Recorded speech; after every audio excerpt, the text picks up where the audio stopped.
A Healer's Gift. Adventures of Broad. Book 1. Adventures on Broad. Written by Tao Wong.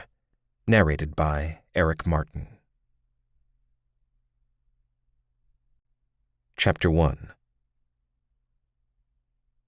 Daniel Chai, miner. I'm here to join the Adventurers Guild. Answering the guard's questions, Daniel looks across the 10-foot wooden wall that separates the dungeon town Karlach from the wilderness behind him, before letting his placid brown gaze rest upon the guard and his pike once more. The fair-haired guard, clad in a simple leather tunic and wool pants, stares at Daniel, waving his hand to summon Daniel's status screen to confirm the truth of his words. The guard reads over the information before he gestures Daniel and his employer to enter.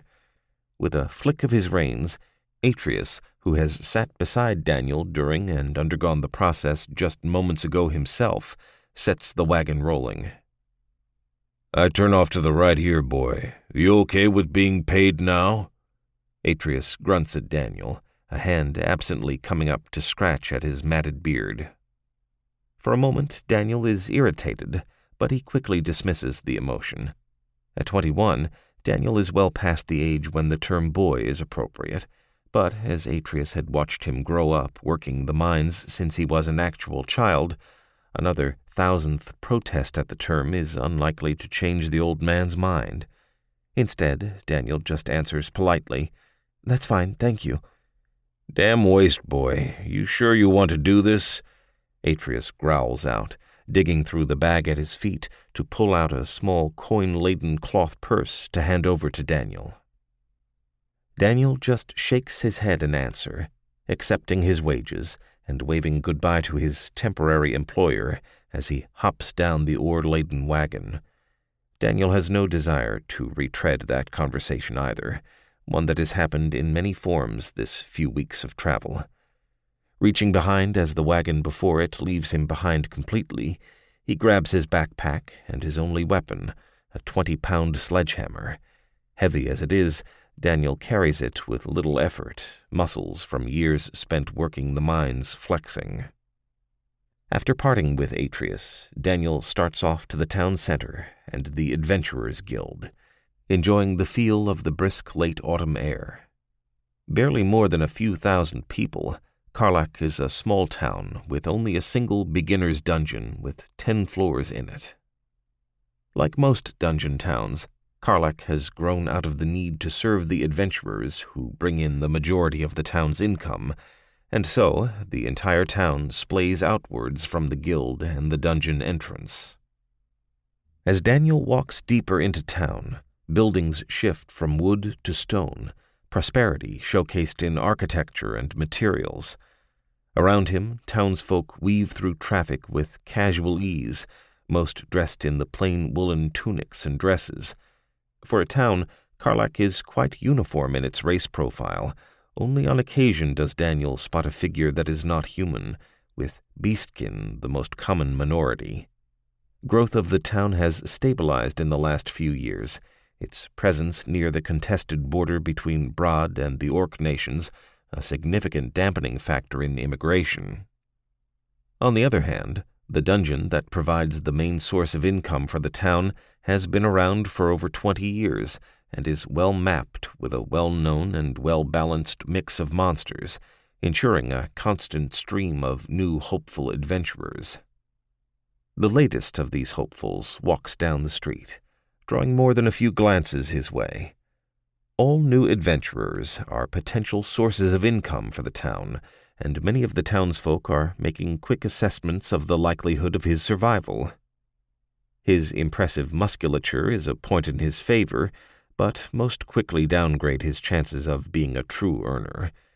Hair so brown that it is almost black, the broad-shouldered newcomer is only 5 foot 8 inches tall and human, his stature and race creating a significant disadvantage that the youngster will need to overcome. That smells good. Daniel twists his head, searching for the origin as his stomach wakes and reminds him that his last meal was early in the morning. Spotting the roadside stall that has awakened his hunger, he picks up his pace, when a sickening crunch and screams draw his attention. Just behind him, a child lies on the ground, his body damaged after being run over. An errant wind, a loosely held flower, and a hurried attempt to catch his gift is all that was required for the tragedy to happen. Unable to stop, the cart's wheels have first pushed, then rolled over the child.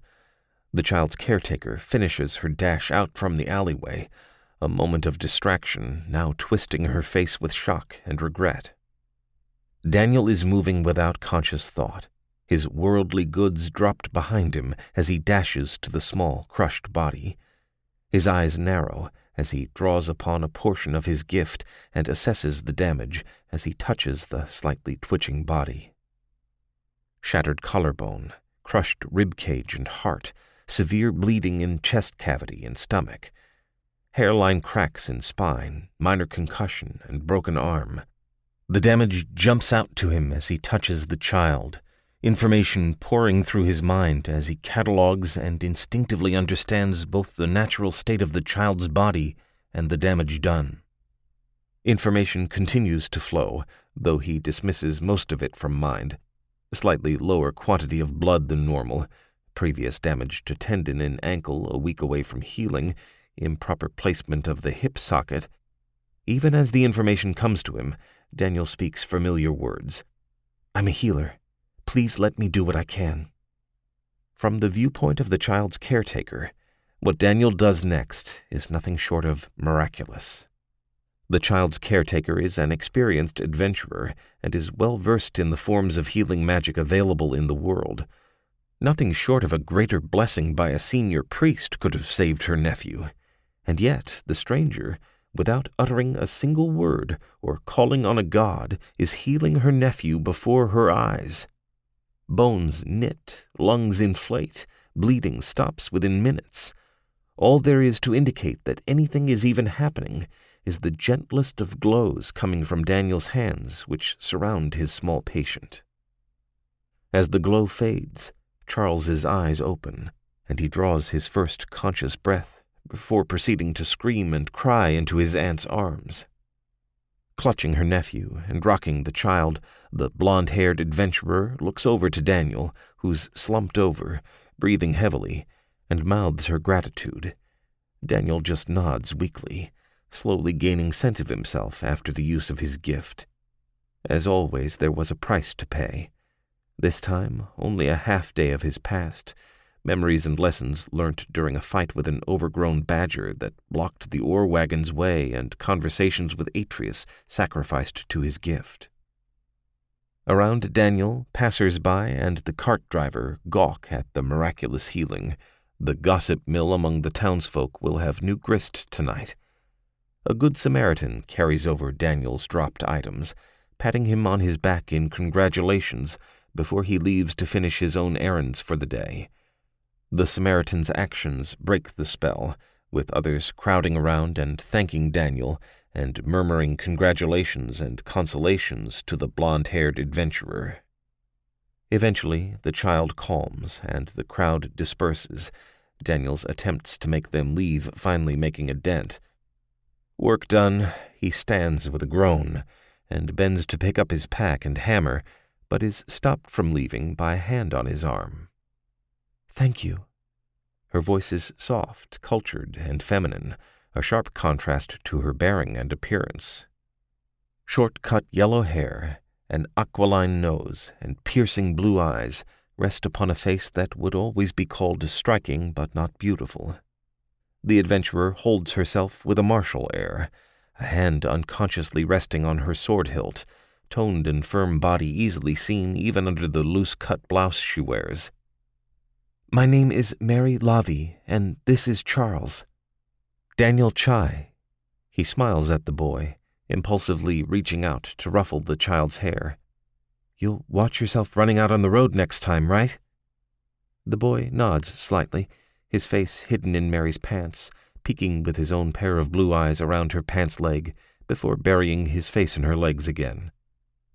In the child's mind, he can still feel the breaking and the healing, a stark contrast of experiences that will, thankfully, fade in hours.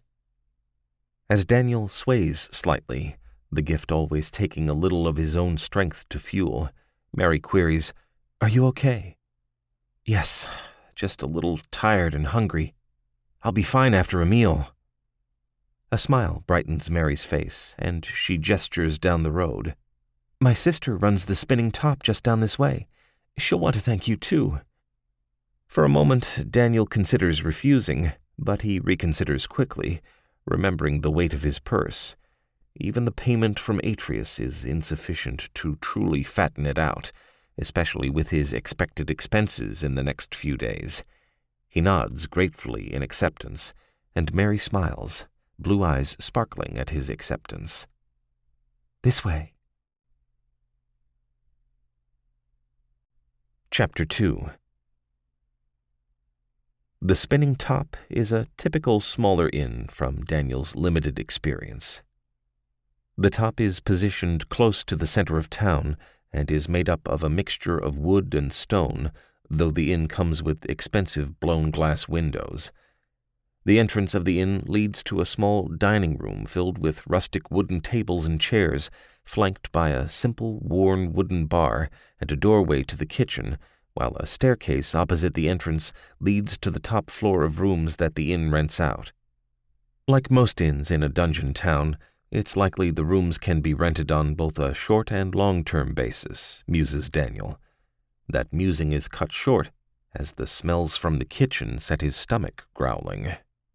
Inside, the sole worker is another tall, striking blonde woman whose matronly curves put her sisters to shame, clad in a simple brown frock.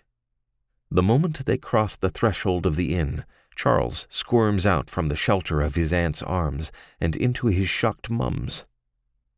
"Mary," the aghast mother and innkeeper says, bending a knee to hug her child and to survey the blood and damage.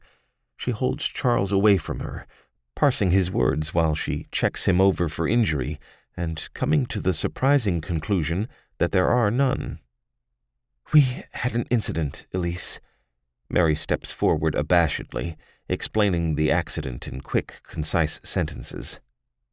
Charles, between them, gets angry as the adults talk over him, and he glares at the two, deciding it is time to sulk. Mary flicks her hand back to Daniel, who has taken to leaning against the bar and staring into the kitchen in longing while the two sisters talk.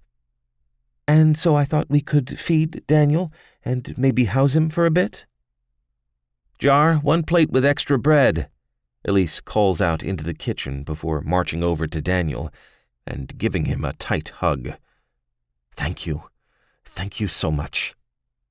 In a few minutes, the bustling Elise has Daniel settled and eating before dragging the bloodied child upstairs for a wash.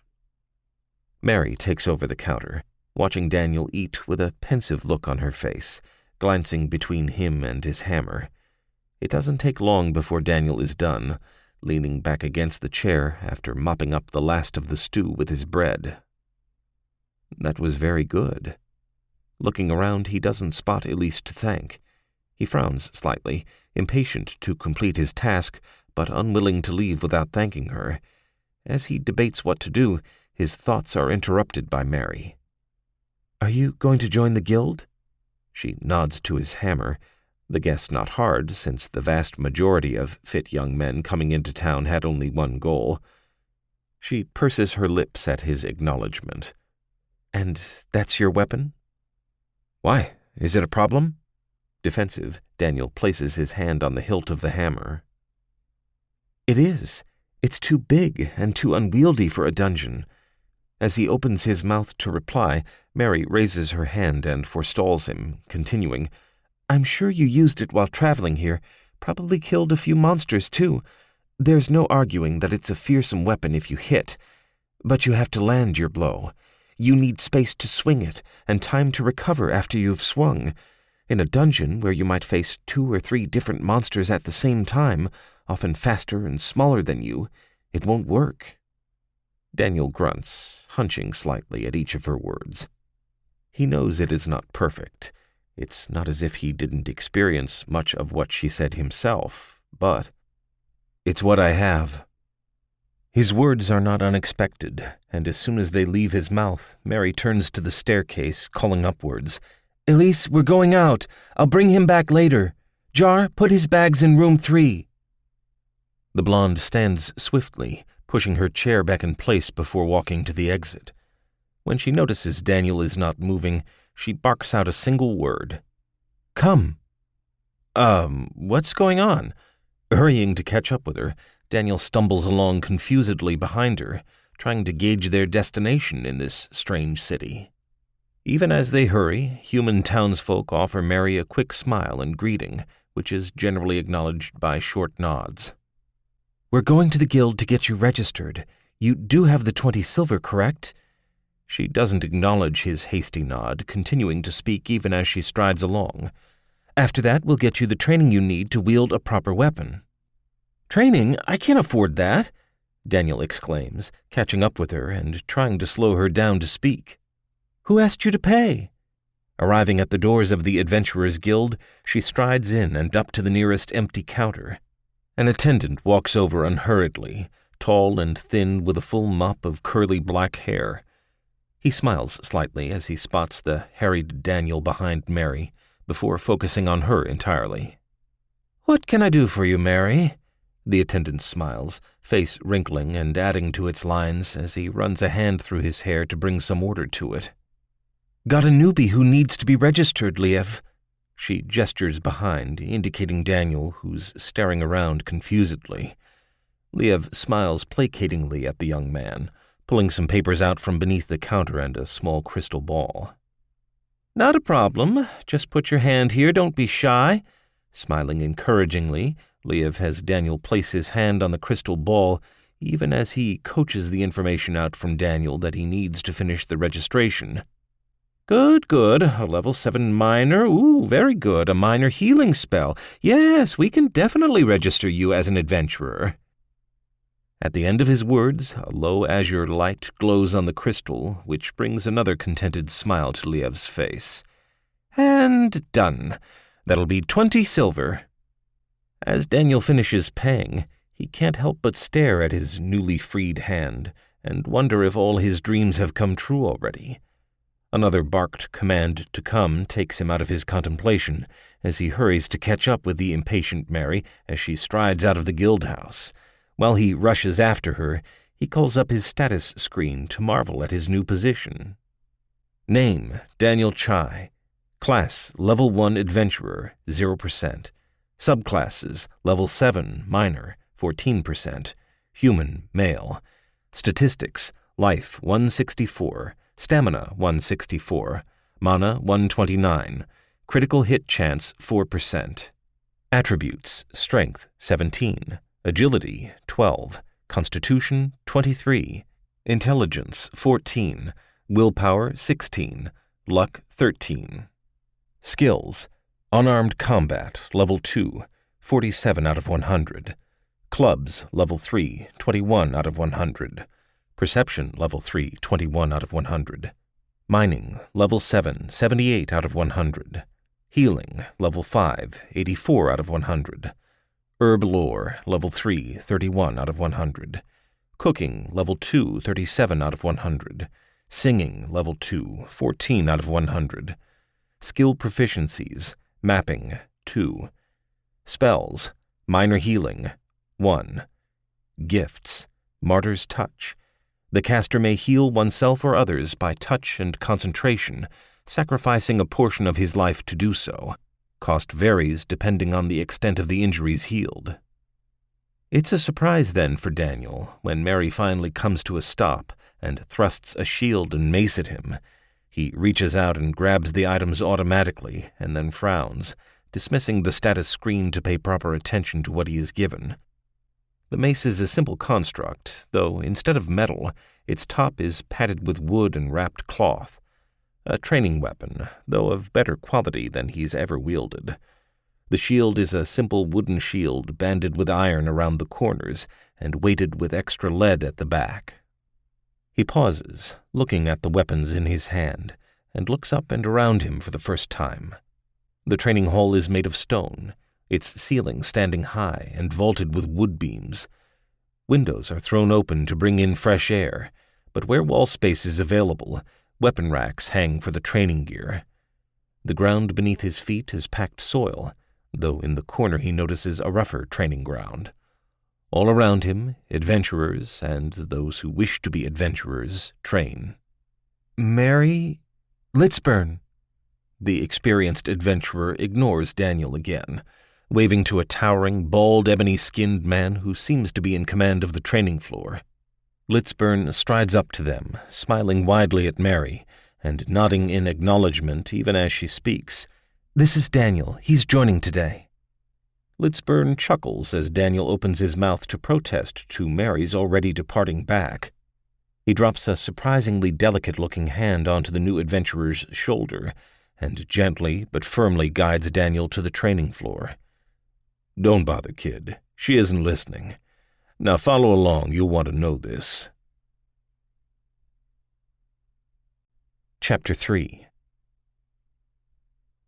Hours later, Daniel lies on his back, groaning in pain, unwilling to move another inch, and feeling thankful that he's not training in the middle of summer. He hasn't felt this tired in years, not since his first year as a minor. For hours, he has been put through various exercises, at first starting with basic fitness tests and weight carrying, before moving on to intricate martial forms with both mace and shield. Once he had spent the first 15 minutes working with his new training equipment, Litzburn walks over and orders the young man to return the set that he has been working with to the walls, before being provided even heavier equipment. Hours of drills then came, at first beginning with simple actions such as stepping and striking, and evolving into more and more complicated sequences as Litzburn realizes Daniel isn't a complete novice. Every time Daniel flagged, Litzburn was at his side, barking at him to pick it up and move faster, driving the young man on. Still, he can't complain as he stares at the blue notification window floating in front of his eyes. Skill increase. Clubs, level 3, 27 out of 100, plus 3.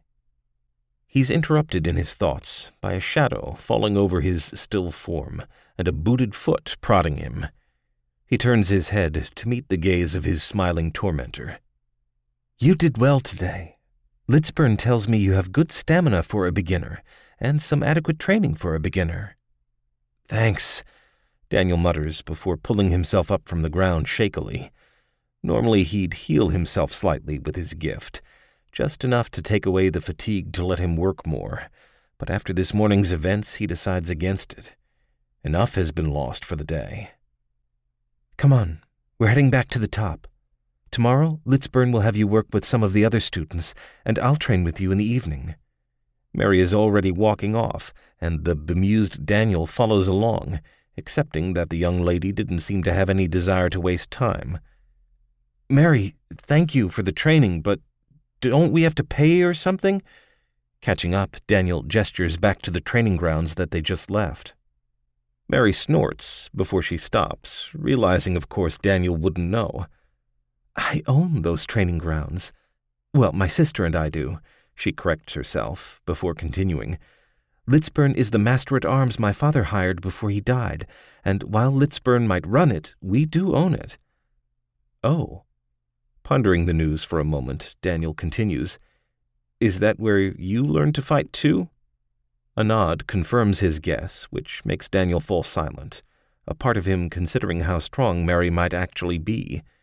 She moves with fluid grace, every action a part of a dance. Perhaps he too could learn some of that. It takes them only a few minutes to reach the top, where Elise seems to have been joined by a pair of waitresses. Spotting her sister, Elise waves them over before directing Daniel to a seat and placing a tankard of beer and the evening meal in front of the weary youngster. The heavenly smell of roast lamb with vegetables and mashed potatoes is all the enticement Daniel needs to throw himself at the meal with gusto. Leaving the young man to eat, Elise drags her sister off and begins a furious conversation with her. Daniel digs into the meal, casting occasional curious glances at the arguing pair, but after a moment he dismisses it. Best not to get involved in a family fight. Instead, he spends his time eating and surveying the various other customers, many of whom look to be guards and adventurers. Each group sits with others of their kind, clustered in tables and partaking of the food with relish. Daniel is so caught up in his people-watching that it's a surprise when Elise speaks to him.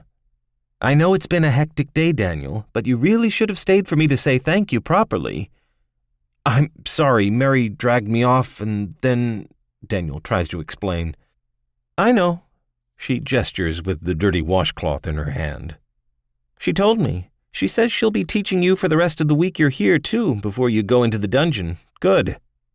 About that," Daniel opens his mouth, wanting to protest about being given free room and board. "Daniel, you saved my son's life. The least we can do is increase your chances of surviving in the dungeon." She suddenly snorts, shaking her head, the longtime resident of a dungeon town adding her 2 cents. "I don't believe you intended to use that hammer in there. You wouldn't make it past the 2nd floor with that thing." "Come on, it's not that bad," protests Daniel. "Yes, it is.